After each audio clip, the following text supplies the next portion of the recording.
Isang retiradong welder na si Manggardo, 64 taong gulang, sa wakas ay nakahanap ng katahimikan sa kanyang simpleng bahay kahoy sa baybay dagat ng Batangas. Pagkatapos ng 39 na taong pagtatrabaho at 2 taong pagdadalamhati sa pagpanaw ng kanyang minamahal na si Aling Maria, doon niya ginugol ang kanyang mga araw. Nag-aalaga ng hardin, nagtatrabaho sa maliit na workshop at nanonood ng pagsikat ng araw mula sa veranda. Ngunit isang gabi, tumawag ang kanyang anak na si Marco mula sa Maynila. Tatay, buntis si Tricia. Mahirap ang kanyang pagbubuntis. Pwede po ba kaming tumuloy sa inyo sandali? Buong puso na pumayag si Manggardo. Gusto niyang makasama ang anak at ang darating na apo. Gayunpaman, nang dumating sila, hindi lamang sina Marco at Tricia ang kasama ang buong pamilya ng manugang, ang maingay na biyenan, ang palaging may opinyon na biyenan at ang anak na babae. Unti-unti, ang tahimik na bahay na puno ng alaala ni Aling Maria ay nagsimulang magbago. Hanggang sa isang araw, napagtanto ni Manggardo na hindi na ito simpleng pagbisita.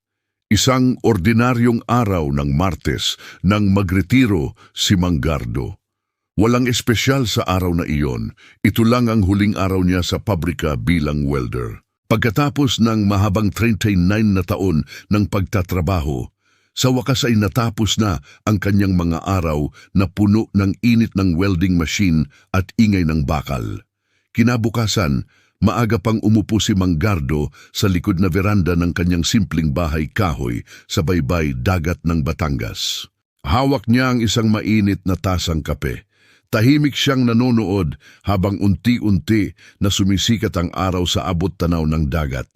Ang langit ay kulay kahel at pula. Ang alon ay marahang humahampas sa dalampasigan. Sa sandaling iyon, parang huminto ang mundo niya.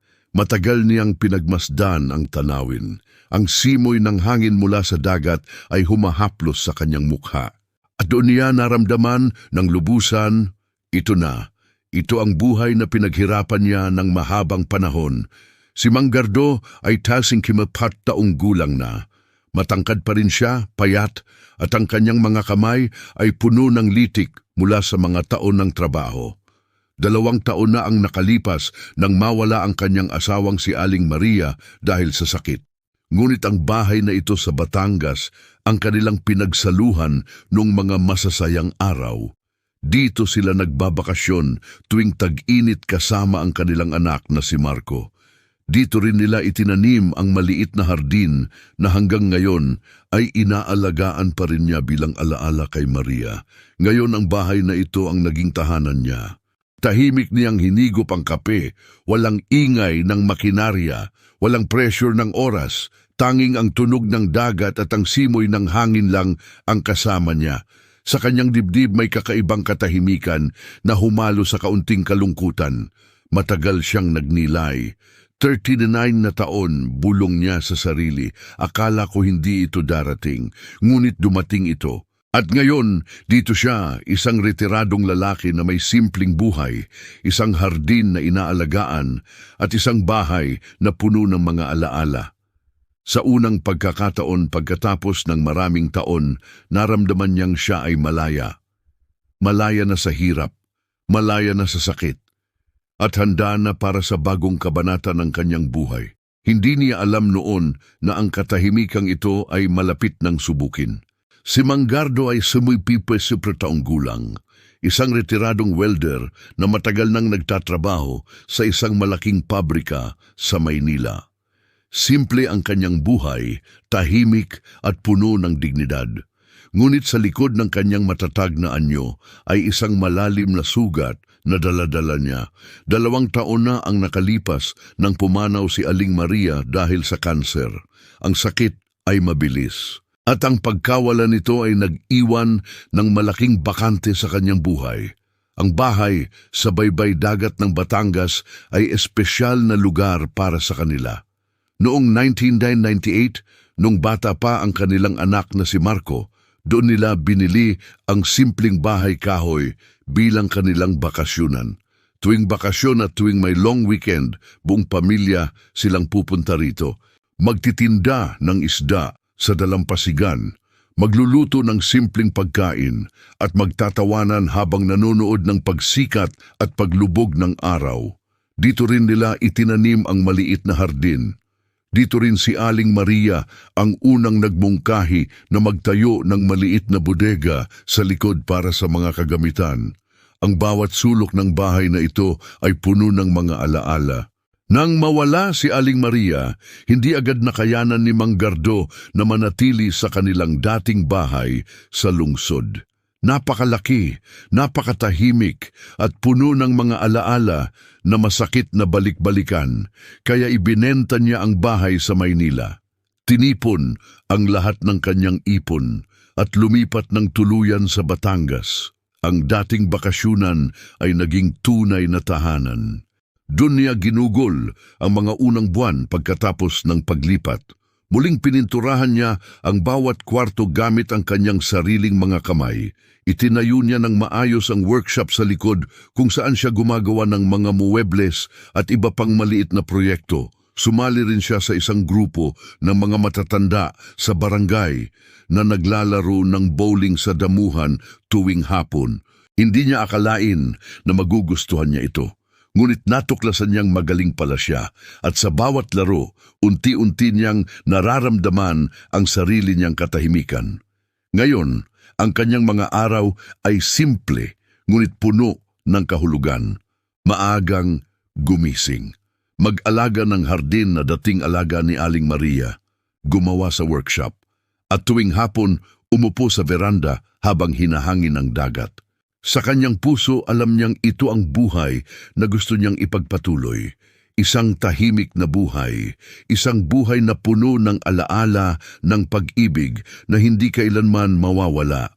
Ngunit ang buhay minsan ay may sariling plano.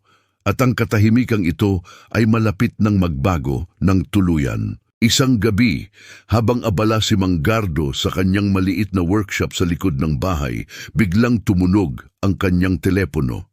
Kumikinang ang screen. Si Marco, ang kanyang anak na lalaki. Agad niyang pinunasan ang mga kamay sa lumang pantalon bago sinagot ang tawag. Marco, anak, sabi niya nang may ngiti sa boses. Kumusta ka dyan? Sa kabilang linya, narinig niya ang boses ng anak. Medyo kakaiba, may halo ng excitement at pag-aalala. Tatay, may magandang balita po kami. Sandali pang tumigil si Marco bago ipagpatuloy. Buntis po si Tricia, magiging lolo na po kayo. Sa mga sandaling iyon, parang biglang uminit ang dibdib ni Mang Gardo, isang apo. Pagkatapos ng lahat ng hirap at kawalan, may bagong buhay na dumarating. Naramdaman niya ang kakaibang kaligayahan na hindi niya inasahan. Talaga, anak, salamat sa Diyos, sagot niya. Ang boses ay bahagyang nanginginig sa tuwa. Kumusta naman si Tricia? Okay ba siya? Ngunit hindi ganap na masaya ang tono ni Marco. Ipinaliwanag nito na mahirap ang unang trimester ni Tricia. Madalas siyang mahilo at hindi komportable sa init ng Maynila. Sinabi ng doktor na mas makakabuti kung magpapahinga siya sa mas malamig at tahimik na lugar sa probinsya. Dito po sana sa Batangas, tatay, sa bahay niyo, sandali lang po, mga 2 buwan, para makatulong din po ang nanay ni Tricia sa kanya. Hindi agad nakasagot si Mang Gardo, iniisip niya ang tahimik niyang buhay, ang kanyang routine. Ang mga alaala ni Aling Maria ay nakakalat sa bawat sulok ng bahay. Ngunit sa kabilang banda, naroon ang imahe ng isang apo. Naroon ang pagkakataong makasama muli ang anak niya. At naroon ang responsibilidad bilang isang ama at magiging lolo. Sige anak, sabi niya sa wakas ng mahinahon, dalhin niyo si Tricia dito. Maghahanda ako ng kwarto. Kung kailangan niyo pa ng tulong sa iba, sabihin niyo lang sa akin. Nang matapos ang tawag, umupo si Mang Gardo sa isang upuan sa workshop. Tahimik siyang nakatitig sa lumang workbench. Sa kanyang isip, may halo ng saya at kaunting pag-aalala. Siya ay natutuwa. Talagang natutuwa. Ngunit sa malalim na bahagi ng kanyang puso, may maliit na tinig na nagpapaalala sa kanya na ang simpleng buhay na kanyang binuo ay malapit ng magbago. 2 buwan, iyon ang sinabi ni Marco at buong tiwala niyang pinaniwalaan ito. Dahil para sa anak niya at sa darating na apo, handa siyang magbigay ng espasyo, handang magbukas muli ng bahay na matagal ng tahimik. Hindi niya alam noon na ang sandali lang ay magiging simula ng isang malaking pagsubok para sa kanyang katahimikan at sa kanyang tahanan. Isang Sabado ng umaga, dumating sila sa bahay ni Manggardo sa Batangas. Maaga pa siyang gumising noon upang ayusin ang lahat. Nilinis niya ng mabuti ang buong bahay. Binago ang mga kumot sa spare room na may malinis na puting linen. Nagpahiniram pa siya ng extra bed sa kapitbahay para sa study room. Bumili siya ng maraming groceries, prutas, isda, gulay at kahit mga paboritong pagkain na akala niya ay magugustuhan ni Tricia. Gusto niyang maging komportable ang lahat. Nang huminto ang sasakyan sa harap ng bahay, agad siyang lumabas para salubungin sila. Si Tricia ang unang bumaba. Mukha siyang pagod, maputla, ngunit may ngiti sa labi. "Salamat po, tatay," sabi niya ng mahina habang niyayakap si Manggardo. Sa kanyang mga mata ay kita ang tunay na pasasalamat.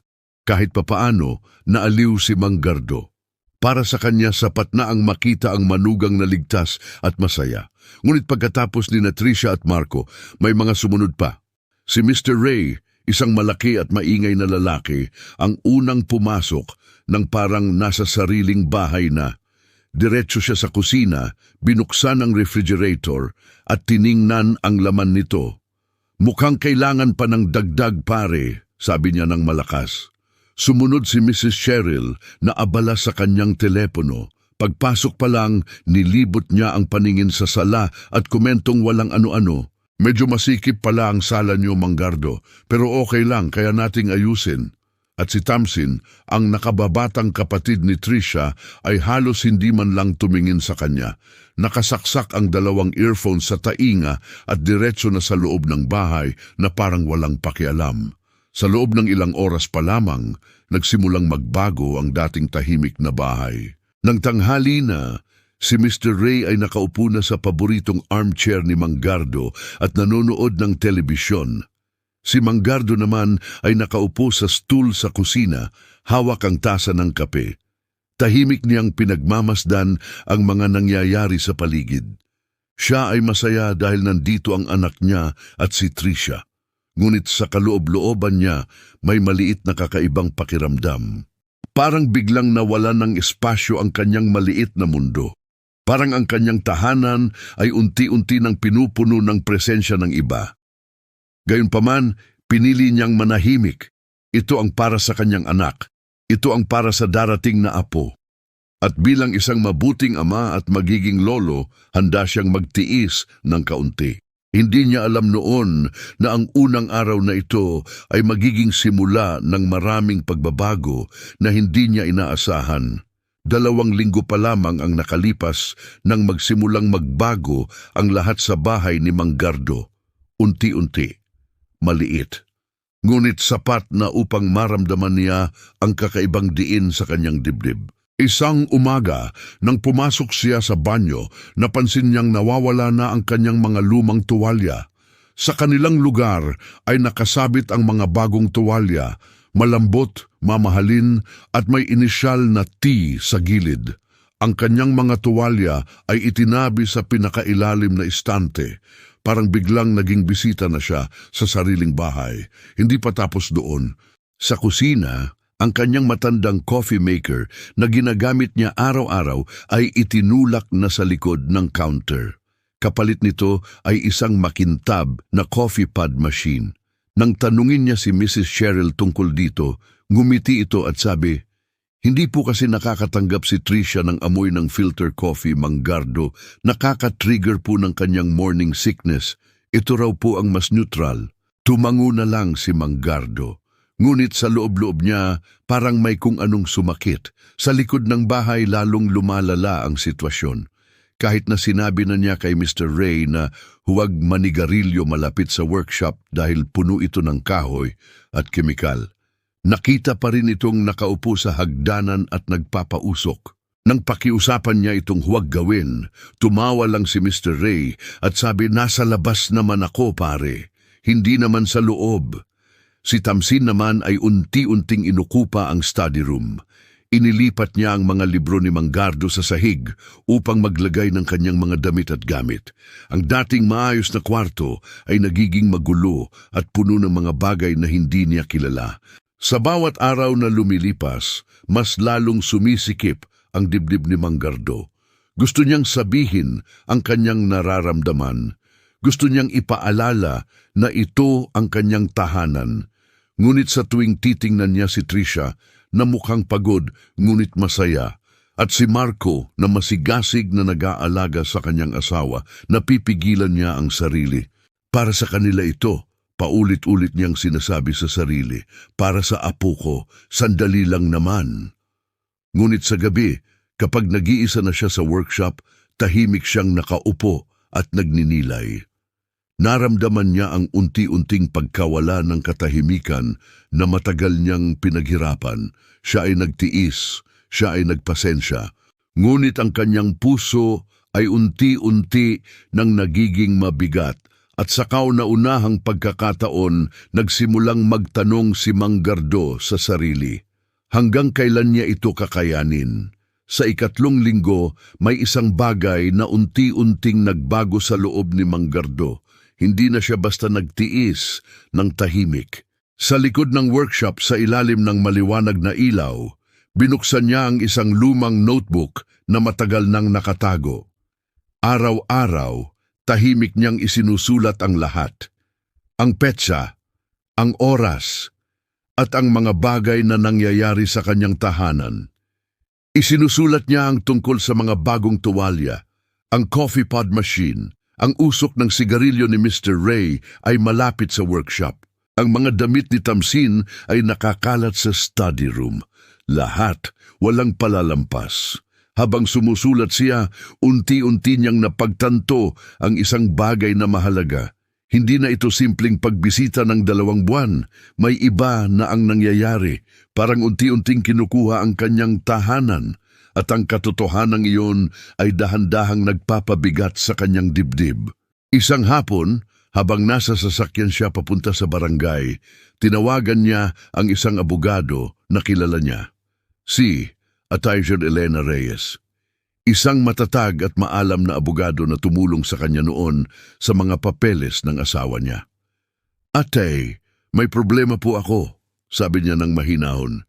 Ipinaliwanag niya ang sitwasyon, ang pagdating ng pamilya ng manugang, ang mga pagbabago sa bahay, at ang takot niyang unti-unti na silang nakatira ng walang hangganan. Tahimik na nakinig si Atisa Reyes. Pagkatapos ay nagsalita ito ng seryoso. "Manggardo, importante po na maging maingat kayo. Sa Pilipinas, may mga batas tungkol sa mga taong nakatira ng matagal ng walang upa o kasunduan. Kapag masyadong matagal, maaari silang magkaroon ng karapatang manatili. Huwag po ninyong hayaang lumipas ang panahon ng walang aksyon." Huminga ng malalim si Manggardo. "Ano po ang dapat kong gawin?" "Palitan po ninyo agad ang mga kandado ng bahay," payo ng abogado.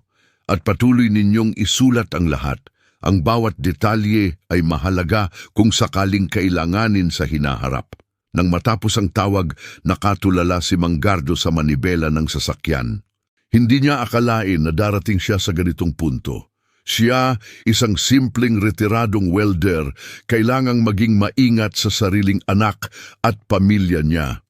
Ngunit sa kanyang puso, alam niyang tama ang payo ng abogado. Kailangan niyang protektahan ang tahanan na pinaghirapan nila ni Aling Maria. Mula sa araw na iyon, mas naging tahimik si Manggardo. Ngunit ang katahimikang ito ay hindi na dahil sa pagpapasensya lamang. Ito ay isang desisyon na maging maingat, magplano at handa. Dahil alam niyang ang tahanan niya ay hindi lamang bahay. Ito ang huling piyesa ng buhay niya na handa niyang ipaglaban. Sa pagpasok ng ika-4 na linggo, hindi na napigilan ni Manggardo ang nararamdaman niya. Isang Sabado ng umaga, habang ang lahat ay nasa baybay dagat, tinawag niya ang isang locksmith mula sa bayan. Tahimik at determinado, pinalitan niya ang lahat ng kandado ng bahay. 3 susi lang ang ginawa niya. Isa para kay Marco, isa para sa kanyang sarili, at isa na ang itinago niya sa maliit na lockbox sa labas. Si Mr. Ray at Mrs. Cheryl ay walang binigyan ng susi. Ito ang unang beses na ginawa niya ang isang bagay na ganito. At sa bawat pagliko ng susi, parang may bigat na bumababa sa kanyang dibdib. Nang gabing yon, kinausap niya si Marco sa labas ng bahay. "Anak, pinalitan ko ang mga kandado," sabi niya ng mahinahon pero matatag. "Ikaw lang ang bibigyan ko ng susi, hindi ang pamilya ni Tricia." Si Marco ay tahimik na tumango, ngunit sa kanyang mga mata ay makikita ang pagkalito at kaunting lungkot. Kinabukasan, habang nasa kusina sila, biglang nagmungkahi si Mrs. Cheryl. Tinitigan niya ang hardin sa likod ng bintana at sabi, "Manggardo, napansin ko po na maliit ang taniman nyo. Siguro naman po pwede nating palawakin at pwede na rin nating tanggalin ang maliit na bodega sa likod para magkaroon ng mas malaking espasyo." Biglang tumigil ang mundo ni Manggardo. Ang bodegang iyon ay itinayo ni Aling Maria noong 2009. Sila mismo ang nagkakarpintero noon. Punong-puno ng pawis, tawa at pag-ibig ang bawat kahoy na ginamit dito. "Hindi," sagot niya ng mahina pero malinaw. "Hindi ko tatanggalin ang bodega na yon. Iyon ang huling proyekto na ginawa namin ni Maria." Ngunit hindi pa tapos. Sa hapunan ng sumunod na araw, si Mr. Ray naman ang nagsalita. "Pare, ang veranda sa likod, medyo luma na ang mga kahoy. May kakilala kong magaling na magkarpintero. Pwede nating ayusin. Libre ko na." Sa pagkakataong iyon, hindi na napigilan ni Manggardo ang sarili.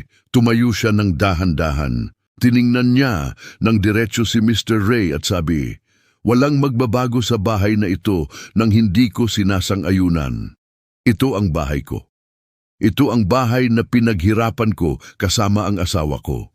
Kung may gusto kayong baguhin, kailangan ninyong hingin muna ang permiso ko." Tahimik na tumingin sa kanya ang lahat sa mesa. Si Tricia ay napayuko. Si Marco ay hindi makatingin sa kanyang ama. At si Mrs. Cheryl ay nagtago ng ngiti na parang na-offend.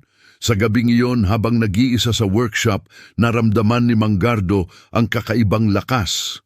Hindi siya galit, hindi siya masama, ngunit sa wakas, nagsisimula na siyang ipagtanggol ang tahanang kanyang pinahahalagahan, ang tahanan na puno ng alaala ni Aling Maria, at alam niyang mula sa araw na ito, hindi na siya basta magpapasensya na lamang. Kinabukasan ng gabi, pagkatapos ng hapunan, kumatok si Marco sa kwarto ni Manggardo.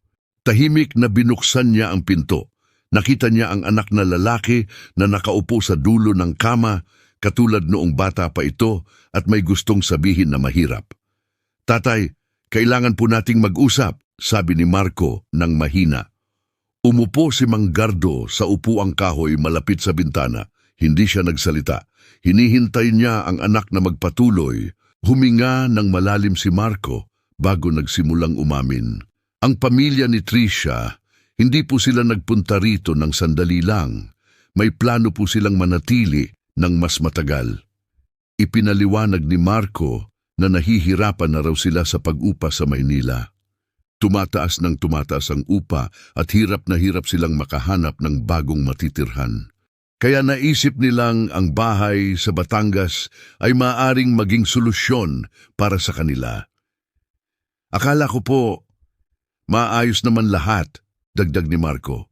"Hindi ko po napigilan agad." Tahimik na nakinig si Manggardo. Ngunit nang banggitin ni Marco ang tungkol sa liham ng abogado, parang may kung anong tumusok sa kanyang dibdib. "Nabasa po nila ang sulat ninyo kay Atiers Elena," sabi ni Marco ng mahiya. "Nakita po ni Tricia sa mesa. Pasensya na po, tatay." Sa mga sandaling iyon, naramdaman ni Manggardo ang matinding pagkabigo. Hindi siya galit. Mas malalim pa yon, isang matinding lungkot. Ang kanyang sariling anak, ang taong pinagkakatiwalaan niya, ay hindi nagsabi ng totoo mula pa sa simula. Pinili nitong manahimik at hayaang lumala ang sitwasyon. Bakit hindi mo sinabi sa akin agad, Marco?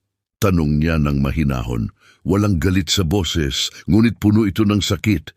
Hindi agad nakasagot ang anak. Ang katahimikan na iyon ang nagsabi ng lahat. Nakatulala si Manggardo sa labas ng bintana.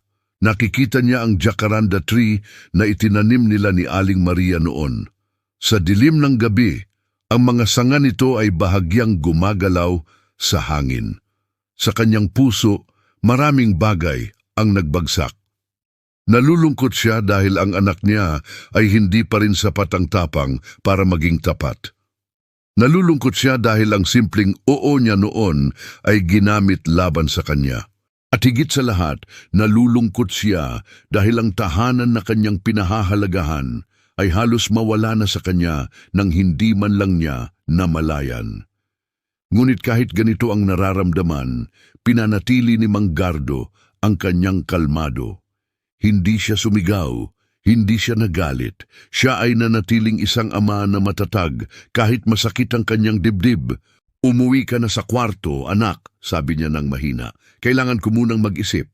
Nang makaalis si Marco, naiwang mag-isa si Manggardo sa dilim ng kwarto at doon niya lubusang naramdaman ang katahimikan ay hindi na sapat. Oras na para maging malinaw siya, oras na para ipagtanggol ang buhay na kanyang binuo. Kinabukasan ng umaga, pagkatapos ng almusal, tinawag ni Manggardo ang lahat sa kusina. Pwede bang pumunta kayong lahat dito? Sabi niya ng mahinahon pero may diin. May sasabihin ako. Isa-isa silang nagdatingan. Si Tricia na mukhang alalahanin, si Marco na hindi makatingin sa ama, si Mrs. Cheryl na tahimik, si Tamsin na walang earphone sa tainga sa unang pagkakataon at si Mr. Ray na may kunot na noo. Nang lahat ay nakaupo na, tumayo si Manggardo sa harap nila. Huminga siya ng malalim bago nagsimulang magsalita. Ang boses niya ay kalmado ngunit matatag. Ang bahay na ito ay bahay ko, sabi niya. Ito ang bahay na pinaghirapan ko kasama si Aling Maria. Dito namin itinanim ang aming mga alaala. Binahintulutan ko kayong tumira dito ng 2 buwan dahil gusto kong tulungan si Tricia at ang darating na apo ko. Tumingin siya sa kanilang lahat ng diretsyo. Ngunit ang kasunduan natin ay hanggang 14 ng Hunyo lamang. Hindi ito permanente at hindi ko papayagang magpatuloy ang sitwasyon na ganito. Sandaling tumahimik ang buong kusina. Mayroon na akong lahat ng papeles na kailangan, ipinagpatuloy niya. Nakalog na ang lahat sa abogado ko. Alam na ng barangay at ng munisipyo na pansamantala lang ang inyong pamamalagi dito. Walang karapatan sa bahay na ito ang sinuman. Si Tricia ay bahagyang nangingilid ang luha. Si Marco ay napayuko. Si Tricia at Marco, maaari ninyong bisitahin ako anumang oras pagkatapos nito. Gusto kong makilala ng apo ko ang kanyang lolo, pero ang kasalukuyang ayos na ito ay magtatapos sa 14 ng Hunyo. Biglang tumayo si Mr. Ray. Ang mukha niya ay pula sa galit. Ano yan, Manggardo? Parang itinapon niyo kami. Sigaw niya, pinuntahan namin kayo para tumulong. Ito ba ang isusukli niyo sa amin? Tahimik na nakatayo si Manggardo, hindi siya sumigaw pabalik, nanatili siyang kalmado, ngunit hindi nagpatinag. Walang nagtapon sa inyo, sagot niya ng mahinahon. Binigyan ko kayo ng tirahan ng walang upa. Ngayon, hinihingi ko lang na igalang ninyo ang usapan natin. Ang hangin sa kusina ay mabigat, walang nagsasalita, tanging ang tunog ng dagat sa labas ang naririnig. Sa kanyang puso, si Manggardo ay malungkot dahil kailangan niyang maging ganito katatag.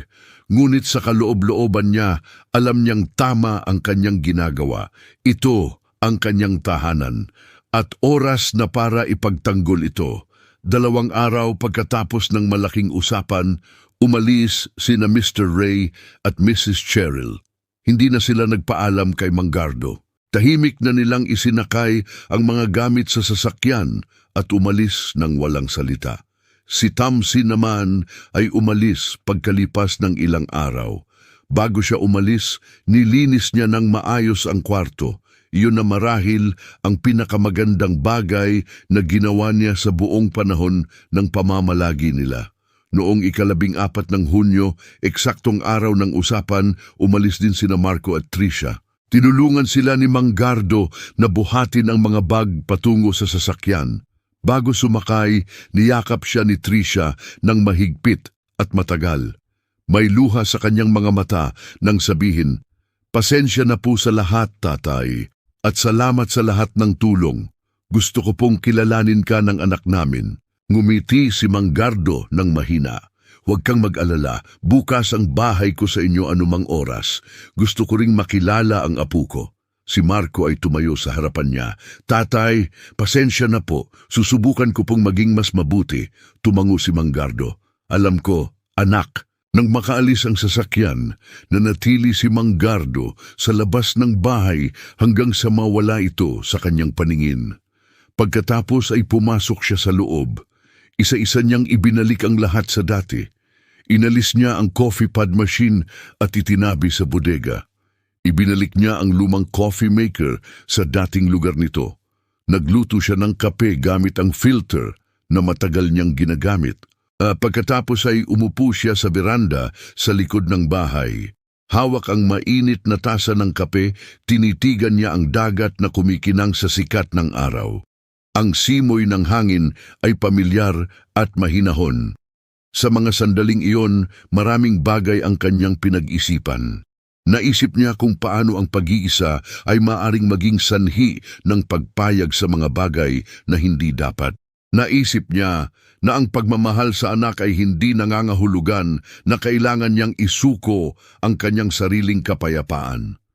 At higit sa lahat, natutunan niyang ang tunay na pagmamahal ay kasama ang pagtatakda ng malinaw na hangganan. Ang tahanan ay hindi lang bahay, bulong niya sa sarili.